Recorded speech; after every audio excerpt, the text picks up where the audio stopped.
Supreme Court Honorable Chief Justice S.A. Bobde headed bench, Justice S. Abdul Nazir and Sanjeev Khanna bench, ordered for appointing a special investigating team or commission or committee headed by a retired Justice S.V. Sirpurkar and another judge of Bombay High Court, Rekha, Justice, and another CBI Director, retired Mr. Karthikeyan. So all these three panel committee or commission will probe into the extrajudicial killing, and the committee will submit its report within 6 months period. In the meanwhile, the Supreme Court ordered stay of parallel inquiry of any other authority, including the Telangana government and as well as the High Court and NHRC.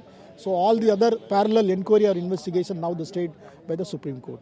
Honourable chief justice ने पूर्व retired जज Shri VS. Sirpurkar के under में एक committee constituted किया है, जिसमें Bombay high court के रिटायर्ड जज मिस रेखा हैं और retired CBI director D Karthikeyan हैं, जिसके अंडर में पूरी इंक्वायरी होगी।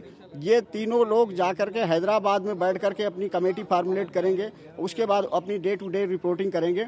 लेकिन इसमें मीडिया को इससे रोका गया है कि इससे संबंधित केस से संबंधित जो भी केस चीज़ें नज़र आएँ जो कि ट्रायल को प्रेजुडिस कर सकें, उसको जो है मीडिया हाईलाइट ना करें और उसको न दिखाए।